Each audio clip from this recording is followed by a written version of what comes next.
All right, we on? Let's see. Let me make sure everything's good over here. Make sure everybody sees everything properly.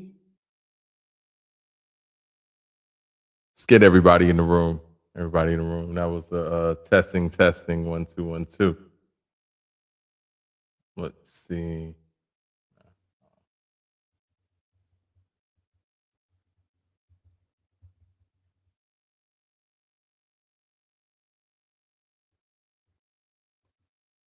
Let's see. We live now. Yo, what up? What up? Mike D checking in here. We need to talk about 50 Cent and Ti. We need to talk about this now. Let me get to that. Yeah. I think we got some thumbs up in the chat. It's been a minute since I did one of these lives, but I wanted to accommodate people's requests for me to actually go live and talk about this. Hold on 1 second. Let me get all of my ducks in a row over here on the back end. Make sure everybody see everything properly. All right, we in here. All right. 50 Cent and Ti. What are you guys thinking? I want to hear what people got to say in the chat. I know I was doing short videos and and I was actually gonna do a little video like I was doing before, some of the little shorter form joints, but I was like, you know what? Let's talk about this with the people. But I did want to start this off by saying rest in peace to Power for people who didn't hear about it. Power, one of the co-founders of Wu-Tang Clan, passed away yesterday. Very, very sad news. And for us hip hop fans and people who have been huge Wu-Tang fans from the beginning, man, it's very sad, and it makes you think about the impact of a group like that, and the fact that he was able to see and have that vision of what this group was going to be from the beginning. Man, it's a beautiful thing, man. He really added a lot to our culture by getting behind Wu Tang early. You know, rest in peace to Power. I can't say it enough. Wu Tang means so much to me personally. Probably my most influential, hip hop group throughout my hip hop journey. Them and Outkast and Goody Mob as well, obviously, But again, that's more of a proximity thing. But me being from Atlanta, Georgia, and them from Staten Island, like when I heard Wu Tang for the first time, hold on, I think I got the vinyl right here. Obviously this ain't the original vinyl, but when I heard them for the first time, I'm like, what the fuck is that? And I mean, that group, I can't. Method Man was my first favorite rapper. Like, I think everybody can remember who their first favorite rapper was. I would go to school trying to quote their bars because, we're sitting here in the South, man. People don't really know all the Wu Tang stuff like that, at least not in my middle school. But it was only a few of us, pockets of us, because there wasn't a lot of transplants in my middle school back in the day or whatever. It wasn't like a lot of kids that moved from New York or whatever. So the people who were there were pretty much homegrown, right?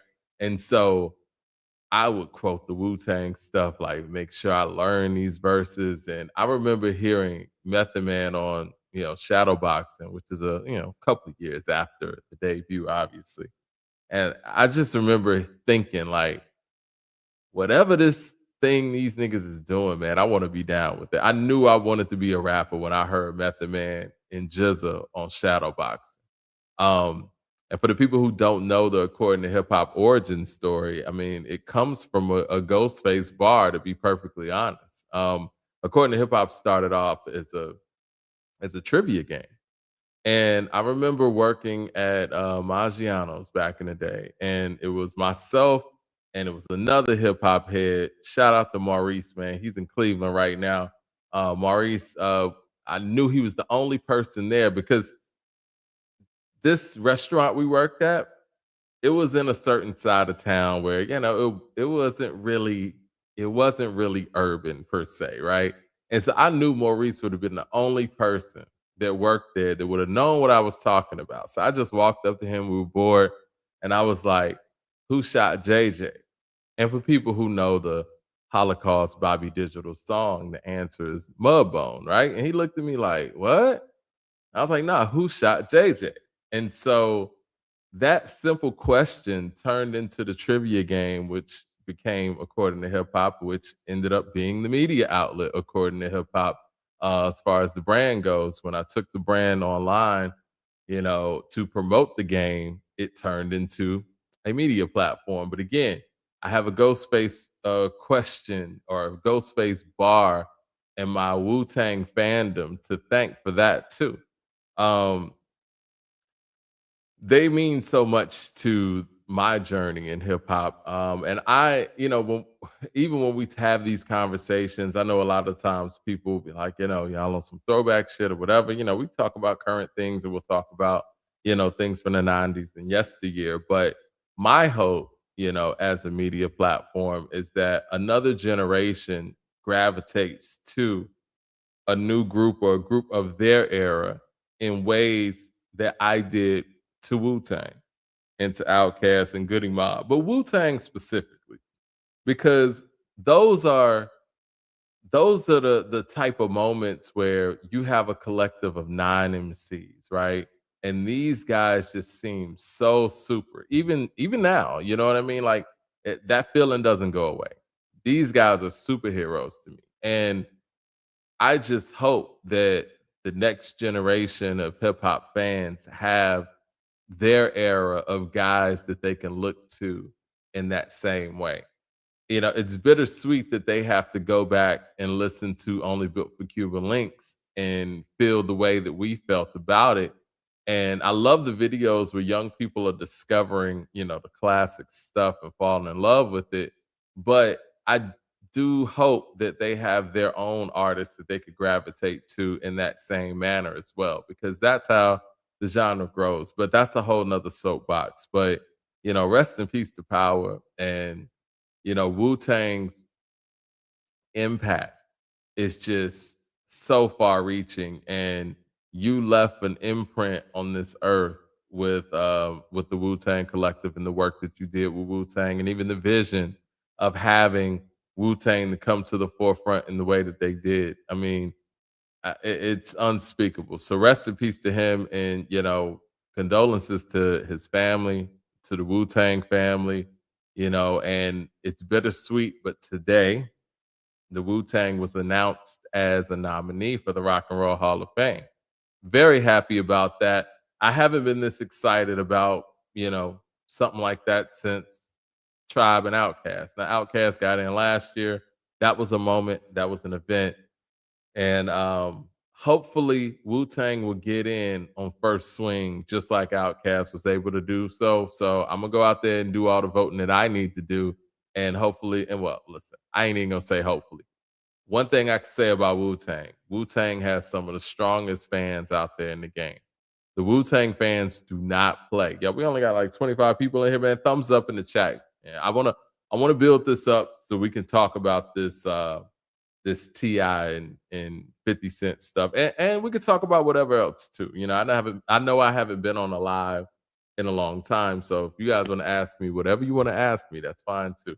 I'm here to speak with the people because again, been doing the shorter form videos, which I think are cool, and I love that they get to the point. But maybe some of the people who've been new subscribers aren't even used to seeing me on a live. I used to actually do this, guys. I used to really, really do the live thing, but whatever. Thumbs up in the chat. Appreciate you guys. But yes, Wu Tang nominated for Rock and Roll Hall of Fame along with Lauryn Hill. Now, I love Lauryn. I love the Fugees. Huge fan of both of them. I'm not sure how I feel about Lauryn being nominated. Um, one album, right? Incredible album. No, see, that's the catch 22 when it comes to Lauryn. One could say that the miseducation of Lauryn Hill could be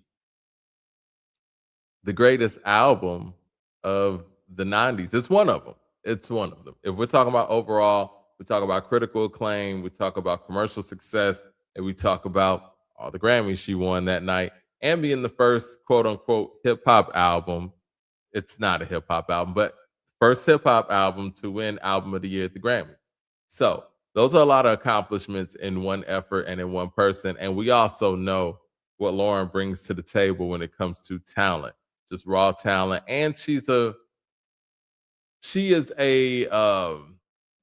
trendsetter and she's groundbreaking in just being able to MC in the way that she did, and also be one of the pillars in which neo soul kind of rolled off of, in years after that, even though she didn't, really participate in the 2000s, if you want to count the unplug, when it comes to that. But the impact is there. And we've seen groups with minimal work and collectives with minimal work be able to get in the Rock and Roll Hall of Fame on impact. Honestly, I feel like Lauren is a special case and she does deserve to be in there. But I also feel like, okay, well, what about the Fugees? And should the Fugees have gotten some consideration? Because the score is a classic. Wyclef's a genius. Lauren's a genius. No disrespect to Prize, he played his position as well. To me, I feel like they had a perfect group dynamic. You had one guy who was handling the business, who was basically a manager within the group who rhymed.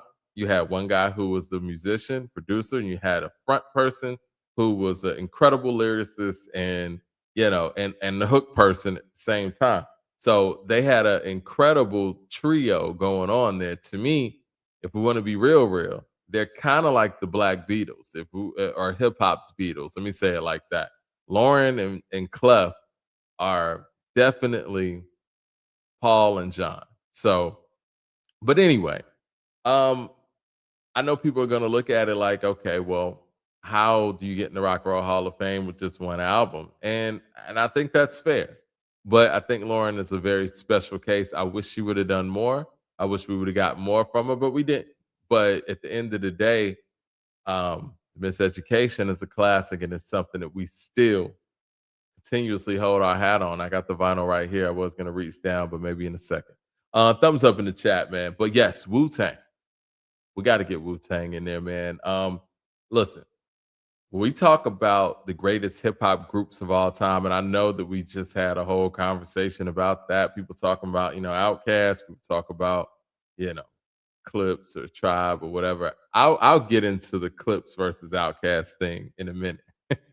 But if we're talking about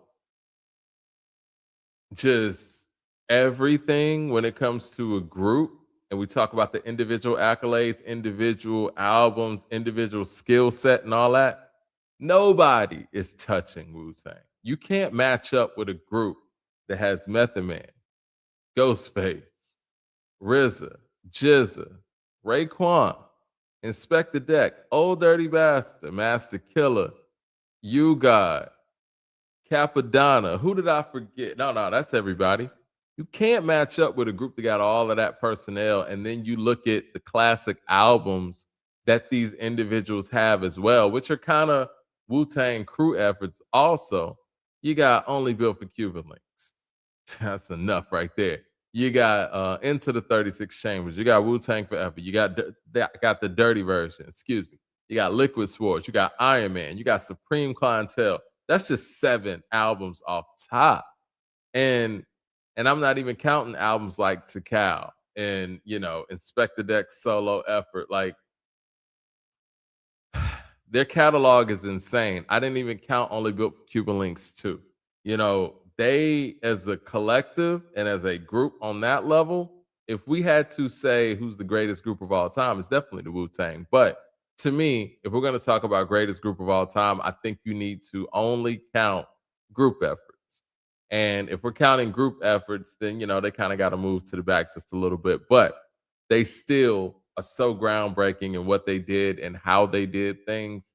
You never thought about having that many individuals on the track and that many people in a group before. And then the fact that they were able to kind of like, disperse and then make classics on their own individually as well. It's incredible. It's not easy to do. We've seen groups um, continuously try to have solo members and it didn't work out. They didn't have classics. And then not to mention, you got a member of the Wu-Tang and RZA who's rhyming and producing these albums at the same time, man. Nah, man, they're a whole different level. But before I get too long-winded on Wu-Tang, shout out to Wu-Tang. Go vote for them for the Rock and Roll Hall of Fame when you see it, and they'll definitely get in. Vote for Lauren too, for sure. And it's a lot of really good people up there this time. Mariah Carey's up there also, Luther Vandross, and I think New Edition's up there as well. And I know I'm forgetting some other people, but that's just off the top of my head right here. But let's talk about this Ti and 50 Cent thing. All right. So as the story goes, Ti has been challenging 50 Cent to a versus since 2020, to be honest. And so, a lot of well, first of all, let me rewind because I don't want to sound like a hypocrite. I just got on here and did a video talking about how difficult it would be to beat 50 Cent in a versus because 50 Cent does have Get Rich or Die Trying and that era. Anybody who has an album like that, and there are very few. You got Snoop Dogg with Doggy Style. Um, you got Tupac with All Eyes on Me, and you got Get Rich or Die Trying pretty much. I mean, we talk about records that got that commercial appeal and it's got like all the street stuff, the big hits, all of those things. That's a difficult album to beat. And it's a critically acclaimed classic. It's a tough record to beat. But it's possible. You just got to be a lot more selective because at the end of the day, when it comes to 50 Cent, you know what records are coming. You just got to beat them. When it comes to Ti, he has great records spread out like over decades. So you're going to be very selective. You might sometimes overthink it, and you might play some records that you think would work and weren't sure. But 50 is not going to be like that. Everything pretty much, it's a no brainer what you're going to play. But we got some new information last week. See, I got on Gillian Wallow's podcast and said that he saw 50 in LA and 50 he said, let's do it. He said, let's do the verses, right? And T.I. said, cool, well, I'm gonna go jump it off. And then he went out there and was start talking about it, I guess to try to get the momentum up and try to get the buzz going for it. And then 50 acted like he didn't know what he was talking about. Okay.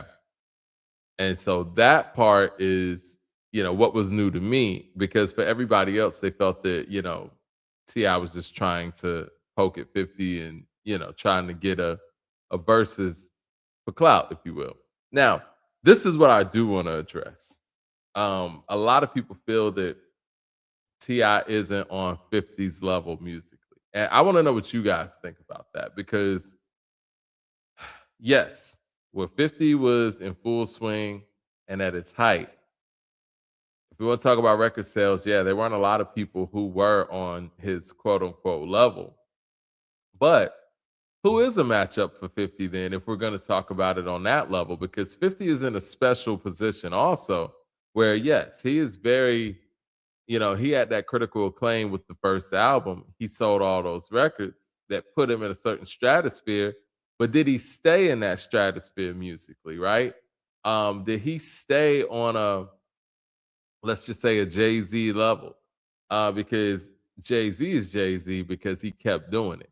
And I think that, the Masker did numbers, but it doesn't have a lot of records that are notable in that way. And I think over time, this would be my position for folks to say that he's not on the level.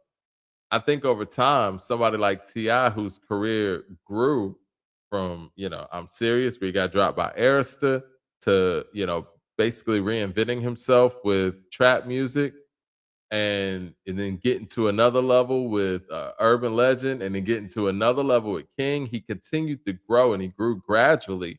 And I think when you have a career like that, it does benefit you in those ways because you continue to keep climbing as opposed to hitting that zenith from the jump and then dropping off.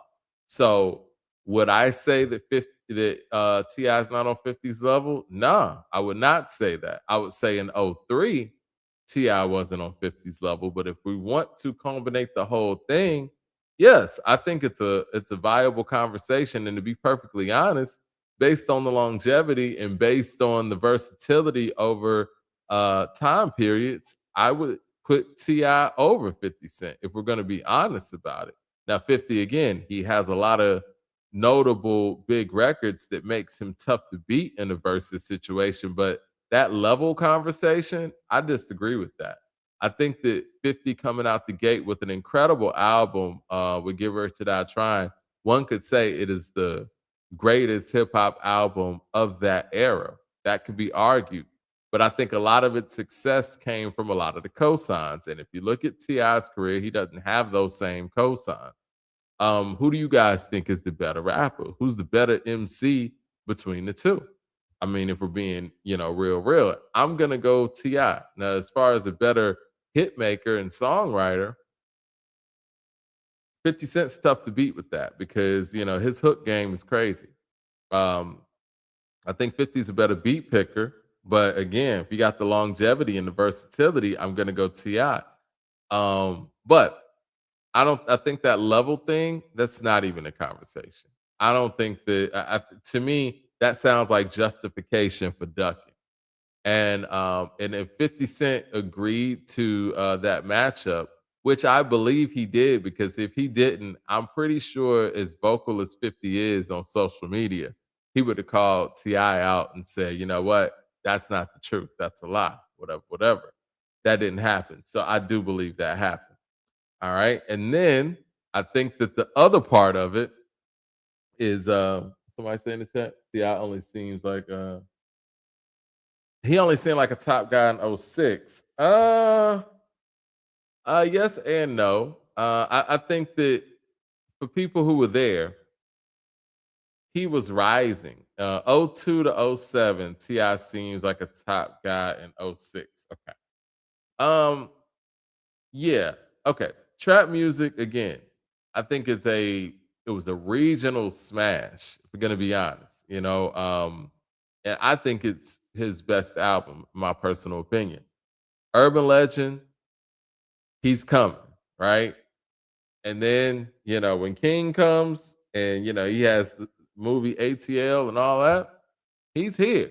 Now, one of the things that really crippled T.I. in his career is his being in and out of jail at very key moments in his career. But we're not gonna sit here and act like T.I. didn't have a successful career. So if you're gonna say that T.I. a top guy in '06, what years musically would you say that 50 was the top guy? Because after graduation, I mean, if we're being honest, I mean, like graduation and Curtis came out the same day.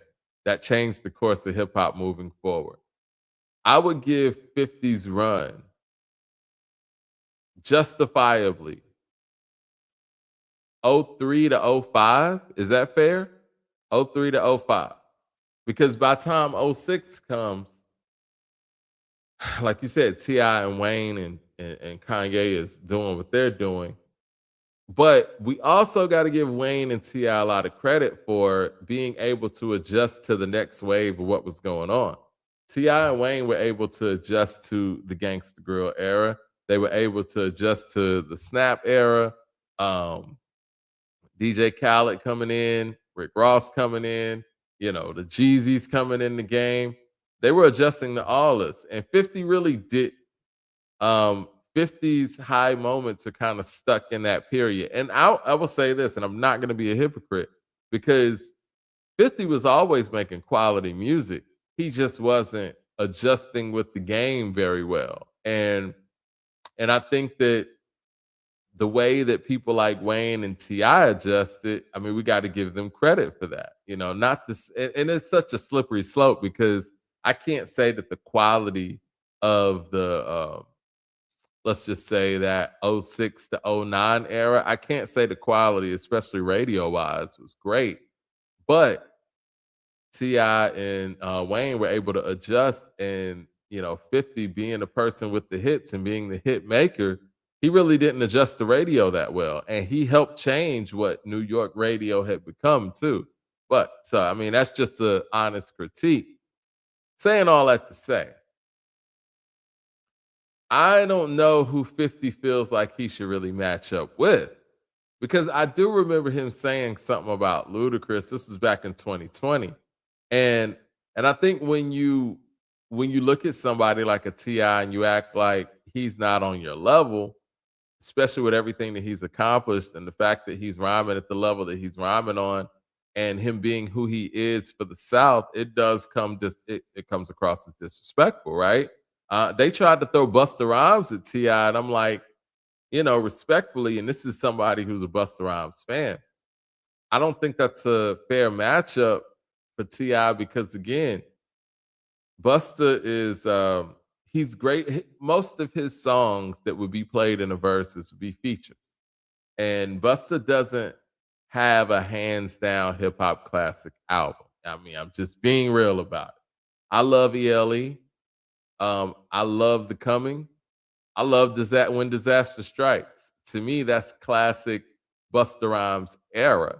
But Busta Rhymes doesn't have an album that hip hop heads are like, that's a hands down classic. And so, to just throw him at T.I. again, I feel like T.I.'s like, all right, that's disrespectful. Let me get one of the guys that, says he is this. And so instead of accepting the challenge or coming with some reason why you're not accepting the challenge, you come with 50 Cent, that is, he comes with snitching allegations and poking fun and making videos. Fast forward, we get to a point where you're just posting the guy's wife, which to me seems so unnecessary because you know what? We were talking about music. And it's funny, I had a situation where I was talking about music and niggas got personal. I don't know why that happens, but whatever. And so T.I. did what an MC does. He wasn't gonna go back and forth with um internet memes with 50 Cent. He said, you know what? I'm gonna take it to the booth. And he took it to the booth. He came with Right One, which I thought was a very formidable um diss record.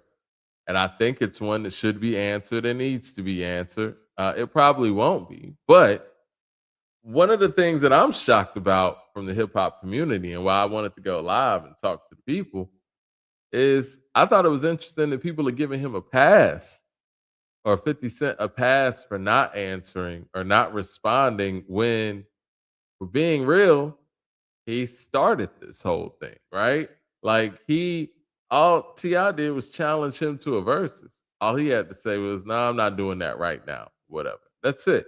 Now, if Ti would have kept going with it, yeah, that would have been something else. But he went straight to the snitching shit. He went straight to the insults, and then went to his wife, and then T.I. hit him with the diss record saying a bunch of things that everybody knows about that don't say anything. And that people for whatever reason don't say anything about. People know that he exposed the fact that 50 Cent always finds a way to go with black folks and doesn't do the same thing for, people outside of the culture. I think that's an interesting assessment. And there's mountains of evidence when it comes to that. The way that 50 interacts with Chelsea Handler and Madonna is very different than the way he interacts with Lil Kim and Vivica Fox. It just is what it is. Um, and so he exposed that. He spoke about, his child's mother that was in the Diddy trial. He spoke about the fact that he basically called 50 washed up, and said that basically he kind of got out of the way of the rap game because he couldn't hack it anymore.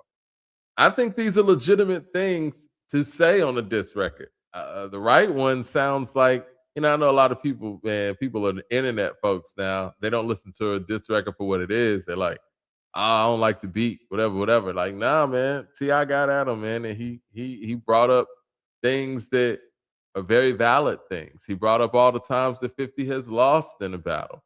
I mean, really, Nas got it 50. Uh, Jadakiss and Styles torched 50. The Game got him. Fab just recently went at him. We got nothing back, right? Do you guys think that he beat Fat Joe in the whole battle thing? Because I remember the victim song Fat Joe did, but Elephant in the Sand was tough. I will say that. I think that G Unit collectively did a number on Fat Joe, or it's debatable, whatever. But the only quote unquote hands down victory in a battle we can say for 50 is Ja. And there were a lot of things going on with the whole Murder Inc. Empire at that time. So that's hard to even say too. So I don't know. It just is interesting to me that people aren't holding 50 Cent's feet to the fire when it comes to being objective about this. And sometimes we got to step outside of our fandom and just look at things for what it is, especially when everybody gave J. Cole the blues for the way he handled the battle. And, J. Cole did go out there and step up and then back out. So that's a whole different thing. But at the same time, if you're against that, really should be against somebody else who is just going to internet memes and not really putting it on wax. Or we just got to give Ti props for what he did and how he's handling the situation. And like somebody said earlier, man, he caught Ti in album mode. And I don't think that it would be smart for 50 Cent to actually respond. But again, I don't think it was smart for 50 Cent to go with the insults in the first place. So this is going to go either one of two ways. Either 50 is going to continue to troll, and the hip hop community is going to continue to lose respect in that way and see things for what it is, or 50 is actually going to go out there and apologize. Now, I don't see 50 Cent apologizing. And I don't know how familiar you guys are with, T.I.'s work outside of, the commercially viable stuff. But when T.I. is in battle mode, he's one of my favorite angry MCs. I think him, Nas, and Ice Cube are my three favorite angry MCs. You give them something to rap about, and you get them mad, and you get them an edge, they're going in. Um, my favorite, um, my favorite DJ drama mixtape or Gangsta Grill is Down with the King for that reason. You could tell the flip thing irritated him, and he was on a run. And so that's why, somebody was like, yo, you think the right one is a warm up? Yeah. From the TI that I know, that's a warm up. And he is just seeing if 50 is going to respond in any kind of way. Um, Ti cook flip and Shawty Low. That's what Mike Brown said. He lost to Ludacris though. I want to address the Ludacris thing because I do think that the Ludacris thing with Ti is one of the biggest misnomers in hip hop. Because I love Ludacris, man. I don't want this to sound like whatever, whatever. But when I listen to Stone, T.I. has the best verse. He has the most memorable line on the song to me. That me getting beat down, that's ludicrous. It's like the way he approached that record. And again, clearly, Luda heard his verse and wrote a verse after his verse and all that. And that's cool. It is what it is. Luda was the bigger artist at the time, and Luda held all the weight. G Unit kind of set T.I. up, if we're being honest. But I don't feel like Luda, quote unquote, cooked him. But, it appeared to be that way for most people. I'll say this. I still, to this day, feel like T.I. has the best verse on the song Stone. And I understand why, him and his team removed that verse from the song, an album version, because it looks crazy.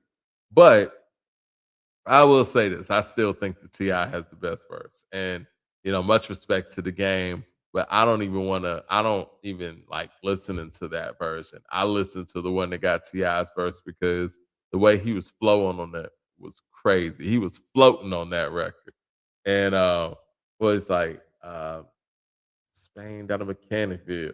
Nigga, all you getting is Roddy Dangerfield. No respect. I'm a vet. You could bet that. I caught some cases, but that's just a minor setback. Victoria again. I'll be right back with some vibes and the tries and a six pack. Yeah, I mean, yeah, I don't. I get it. I mean, people say he lost to Ludacris. I think Luda caught him. He caught him, but I don't know if that's a full blown loss because when you lose a battle, you don't recover, especially back then. And Ti was able to recover on a major level, and he went here. Luda musically went here. So yeah, I can't even say that. But yes, he cooked Flip and Shawty Low. I mean, but to be perfectly honest, respectfully, he's just a much better rapper than both of them. I would love to have seen a straight up Luda and Ti battle, and in my personal opinion, I would put my money on Ti in a straight up Luda and Ti battle. I'm talking about not somebody hearing verses and then putting a verse on top of another verse, whatever, whatever. Just straight up. So I would still put mine on Ti, but right now, man, Ti is up against 50. And do you guys think 50 is actually going to respond? Because I don't. I don't know. I just don't. I don't think he's going to do it. And I'm happy that you guys and the people on the internet are putting real pressure out there, saying, "Look, man, we tired of the internet memes. The memes aren't funny anymore. Get in the booth." What Joey Badass say? What the fuck you niggas tweeting for? Get in the booth. And for the people out there, and this is something else I hear. 50's too big to put a record out or jump on a diss track. Well, he's not too big to put memes out there. That's the thing. If you're able to go out there and keep the social media stuff going, and we understand why 50 does it, he does it to keep his brands going. He's putting out a movie or putting out alcohol or something like that. He could tag these things and keep these trolling conversations going. I get it. It's an algorithm thing. But at this point, man, you can't act like you're too big for anything. You comment about everything. 50 is commenting on any and everything that he sees. And so, with that being said, you can't be too big for anything. You're tapped in. You understand what's going on out here. You understand the vibrations that's going on in the music game, and the music and everything that people's talking about. So, you brought this man's wife into it, and you thought that was going to be a joke, and people didn't respond to the snitching videos and stuff. Like, it's ha ha ha, it's cool. But all the things that T.I. put out there on the record, I think need to be responded to. So we'll see where this goes from here. I don't think it's going anywhere with people, talking about, man. But keeping it on wax, man, T.I. got it. And really, if we're being real, and I don't want to make this a New York Atlanta thing, because it's definitely not, because obviously 50 got hella problems with people in New York as well. The South is really celebrating right now. And everything that T.I. wanted to do, this is kind of a full circle moment for Tip. I remember reading a source article back in, what was this, 2001, when T.I. was coming out with I'm Serious. And one of his missions back then was to show people in New York that Southern MCs can rhyme on their level or better. That was one of the things that kind of stuck out to me in that article back in the day. And for this to be his final album, and let's be honest, one of New York's, if not New York's highest selling rapper, or one of the biggest rappers of all time, he's wrapping circles around. I think he's getting a lot of gratification out of this. And, you know, cheers to him for that, because, it's a very lofty goal coming out of the South, especially in that time period, to say that, you want to be known for something like that. And now people got to put some respect on his name. I don't think 50's going to respond. And that's because T.I. as an MC is that dope. And when it comes to diss records, I think he's very underrated in that sense too. He's very battle tested. Now, I think Flip and Shawty Low, they were kind of easier targets for somebody like him, because I think he's just way more skilled than them. But this right here would be a little bit more even of a matchup. And at this point, man, I would like to see the verses, because it sounds like, T.I. got something up his sleeve. And I don't feel that 50 Cent is actually that confident how well he would fare in the verses. Because what I would ask, who if T.I. isn't on 50's level when it comes to a versus, who does he feel like he should go against? That would be my question. I mean, it ain't Jay, is it? Come on, man. 50 ain't got nothing for Jay. Let's be real. Speaking of Jay, we got the 30th anniversary of Reasonable Doubt coming up. Dead Presidents Part 1 just got released to streaming platforms. And everybody is pontificating about what Jay's going to do for the 30th anniversary or if Jay's going to drop some new music. I don't know if Jay's going to drop new music. I find that I don't know. I think that's kind of far fetched. Somebody put out there that they think that he's going to do the Super Bowl and that'll be the last one that Rock Nation does. That would be a dope finale. I will say that. But at the end of the day, man, I think he's just going to really do some anniversary stuff for Reasonable Doubt. Thumbs up in the chat, everybody. And I think he will, but I don't know if we're going to get any new stuff. We're probably going to get some things that were unreleased, some things that you know, were on the cutting room floor because there are things from that era that didn't make it. And he's going to put them on streaming platforms. And I think that we're probably going to get a concert. I hope we get a concert. Let me say that. I do hope that we also get 44 fours on streaming platforms. We need some of Jay Z's best work, most lyrical work, let me say that, on streaming platforms because we never truly got a Jay-Z greatest hits album put out there because he never really wanted to wrap his career up. And he's never really told us that he's retired, even though I don't see any new music coming. But if we do get new music from Jay-Z, this would be the year. The 30th anniversary of Reasonable Doubt. We know what Reasonable Doubt means to him. We know what Reasonable Doubt means to his career. Um, in his estimation, it's his best album. I agree with him wholeheartedly. I think Reasonable Doubt is Jay-Z's best album. I would say Reasonable Doubt. Then I'm gonna go The Blueprint. Then I'm gonna go to Black Album. I think those are his three best efforts. Reasonable Doubt is my pick because the MC that he is on Reasonable Doubt, you never hear again. And not just from him, just period. Like the MC on Reasonable Doubt is high level. He's high level his whole career.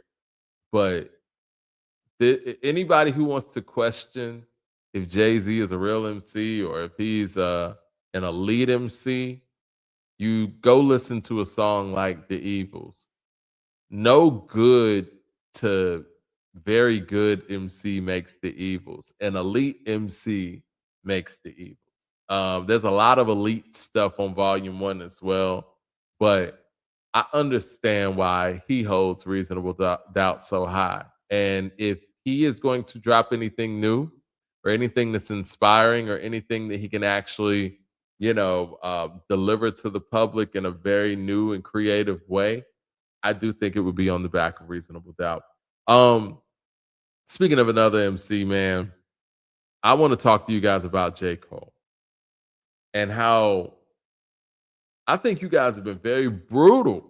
Well, not everybody, but a lot of people have been very brutal on J. Cole's latest album, the double album, man. Y'all saw what I said in the review. I think that he should have put it out in two parts so that people could appreciate it more. First of all, let me say this. I love what J. Cole's doing right now. I love the fact that he's out there in his Honda Civic and, what I'm saying, taking it to the people and, you know, and really, really meeting up with the people. That takes a lot of physical effort that, most people in the internet age just aren't willing to do. Shit, look at me. I'm at my house right now. But I mean, we gotta applaud the effort alone, I feel like. Because I hear people saying that it's gimmicky and this and that. So what? He's doing it. You know what I'm saying? He's actually out here touching the people. He's actually out here with the people. He's signing people's autographs. Um he's communicating with the public, the people who actually buy his music and who have bought physical pieces of his music or merch or whatever. He's actually, you know, um connecting with them on a personal level. And I think anybody down in that, man, that's hating, man. Like, you can not like the music, you can have your critiques on the music, and you can have your critiques on his quote unquote intentions when it comes to how he's releasing this album or whatever, whatever. But at the end of the day, who cares, man? He's doing something that other people of his stature just aren't doing. These rappers that are as big as him and as notable as him, they're not anywhere near the people on this level. They're not going out there to these HBCUs. They're not going out there to these college campuses or, what I'm saying, and riding around in Honda Civics and all that. And the fact that people are annoyed by this, it just it just shows you, man, you really can't please everybody. People are gonna find anything to be annoyed with. If you could be annoyed by J. Cole going out there and touching the people, listening to niggas freestyling, riding around with his random fans and listening to the album, signing autographs. If you're annoyed by that, you could find something in anything. Um, I think it was a very lofty effort. I think it was a very um, personal effort, and I applaud him for that. Was it perfect? No, and I think that there were some cuts that could have been made, and people who were critical about the songs that I thought would have been cut or should have been cut. And I don't say they should have been cut because they were bad songs.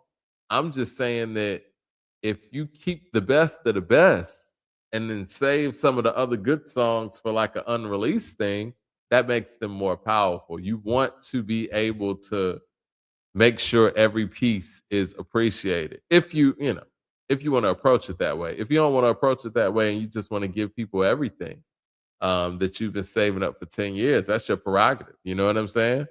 Um, Ricky says Jay-Z proved that he was a true MC on Hovey Baby. And what more can I say? He sure did. 7 straight summers, critics might not admit it, but nobody in rap did it quite like I did it. Did it, I done it before. You get it, I had it. Got mad at it and wanted no more. That goes from everything from flipping that raw, flipping horse, flipping vocal cords. Don't get it twisted, get it right. Did it better, did it different, did it nice, did the impossible, then did it twice. Get it right. And I think even in that period, Jay was making sure that I'm gonna give you 1 or 2 songs to let you know who I am as an MC for real, for real. But I still got to hit the radio and stuff. And I love that formula, and I wish that we would get more of that formula in artists now. But again, radio is not important at all. Even on hit records, man. Like I think that Jay, he's a polar opposite on his hit records, and he's not whack on his hit records at all. But on his B sides, you get a whole nother MC, man. Like on records that don't hit the radio, you get you get that elite MC. And he gives you just enough, on his hit records. Like he said, he dumbed down his flow to double his dollars. And again, that's the businessman in him. And I get that. He understands what's working. He understands what producers are controlling the airwaves at the time. He understands what artists to feature with to get the end goal in mind accomplished. And he adjusts to that. And I think that's cool. Um, I think that even when you look at him and Biggie in that perspective, Biggie comes from a different, I mean, it is what it is. Even though it's a couple years, he comes from a different time period in radio. And hip hop was kind of in its infancy stage when it came to getting um, what's the word I'm looking for? Get a heavy rotation on mainstream radio at all times of the day, right? And so Biggie was kind of on the ground floor of that. So, to hear him spaz out on a radio record, that's what you do. You know what I'm saying? Like Biggie just never let up on any record. Like when I mean, even the first verse on the One More Chance remix, it's like this nigga's rapping like this on a hit single, man. Like first things first, I pop up freaks all the honeys, dummies, Playboy bunnies, those wanting money. Those are ones I like because they don't get Nathan but penetration unless it smells like sanitation. Garbage, I turn like doorknobs. Heart throb never. Black and ugly as ever. However, like you're rapping like this on a hit record, you crazy. But Jay does that. I mean, Jay raps high level on hit records, but it's more playful. But when he gets into his serious mode, it's more so on the album records. And, on every Jay album, you have those moments where he's just spazzing out on the mic. To me, I think that volume 3 and the Dynasty to a certain extent, you got the intro of the Dynasty, which is something else. The intro of the Dynasty is that moment for that album. But on volume 3, you don't really get that spaz out Jay moment. I think the spazzing out verse was actually the single. I think that Do It Again, how the fuck you gonna talk about MCs on our hill? I think that was the spazzing out moment on volume 3.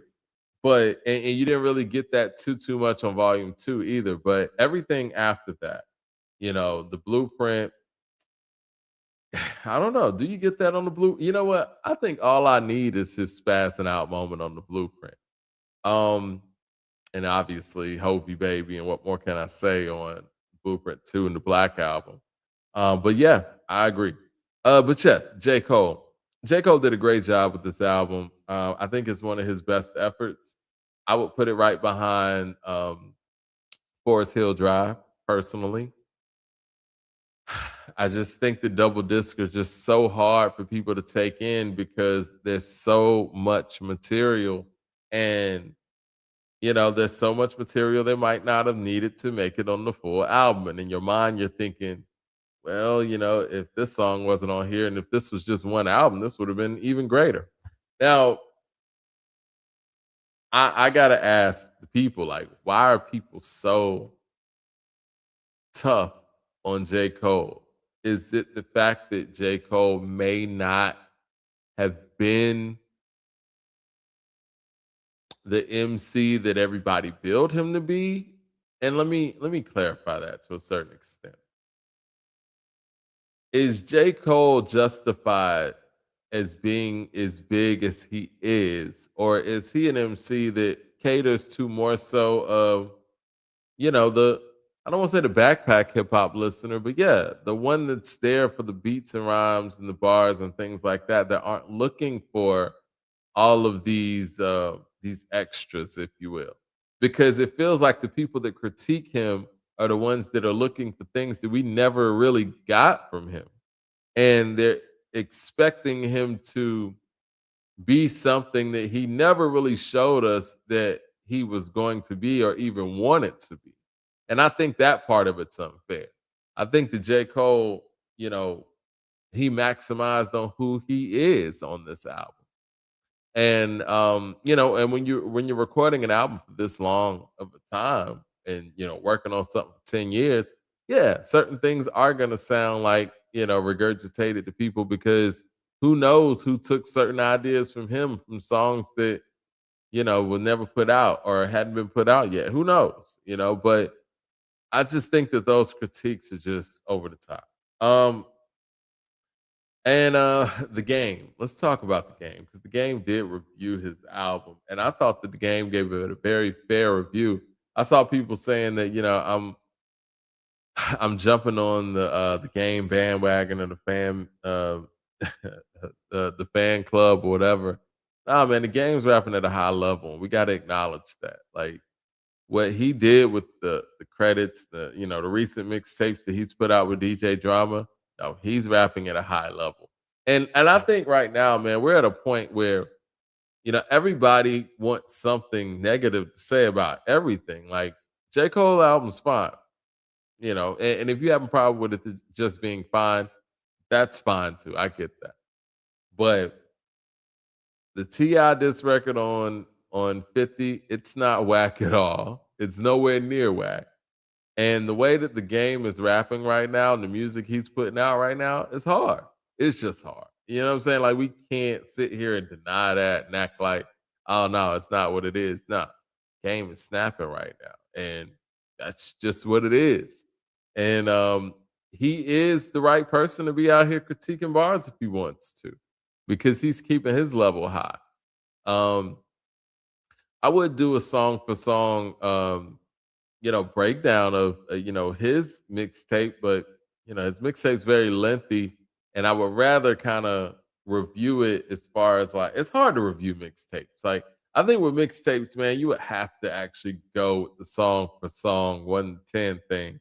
But with albums, go with the criteria. So maybe that's what I could do.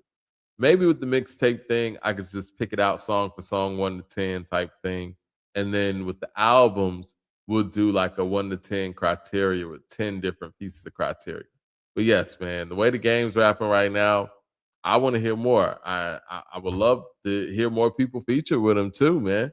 Or not more people feature with him, but more people getting features from him because he's right now, I think he's the best rapper in the game, or spitting the best in the game, in my personal opinion. Correct me if I'm wrong. But yeah, man, I just want to jump on here and just, get you guys insight on what y'all thinking about this Ti 50 thing because I don't think it's gonna go anywhere outside of, Ti just continuing to rap at a high level. And if this gives him that edge to make some of the best music that he can make for his final album, I'm totally with that. But what I do want to emphasize when we think about 50 Cent's legacy, what do we think of outside of '03 and '05 musically? And T.I. said something on the record where he was talking about, 50 defending his legacy. And what is 50's, musical legacy? Is it more so about G Unit, the people he brought through? Because he was very impactful with that. And again, Get Rich or Die Trying is a monster. But you have to think that 50 doesn't feel that he has anything left to give to the music game. Because it's gotta be deflating when you put out dope records and like I don't know if y'all remember that 10 for 10 that he put out, that mixtape, fire. And when you're putting out fire and people act like you're not, um, yeah, I feel like Nas has dealt with that too in recent time. But you just kind of got to keep going and keep doing what you do. But I hate that this got to the point where this record came out of it. But all those memes and stuff, man, it was just gonna run out. And now you've run up on a very hungry veteran MC that feels like he has something to prove. And he's going to be very tough to beat. I mean, with everything even, 50 and T 50 excuse me, everything even. Ti is very difficult for 50 to beat anyway. But you've given him ammunition, made him mad. He's already in better rap shape than you. What we heard on Magic 2, we heard the kind of rap shape that 50 is in. He's not in the best rap shape right now. Ti is in rap shape. Let's just be honest. Like Ti's been in the gym, and it's gonna be damn near impossible for 50 to get on the record and beat Ti on that level. So that's just my take on it. I want to hear what you guys got to say about that, man. Hit like and subscribe. Again, man, go out there and make sure you support Wu-Tang and Lauryn Hill and Mariah Carey and New Edition too. Get them in the Rock and Roll Hall of Fame. Wu-Tang deserves to be in the Rock and Roll Hall of Fame. They are legends. They're unspeakable legends. And rest in peace to Power, man. I had to go live to say rest in peace to Power, man. I appreciate you guys. Talk to you soon.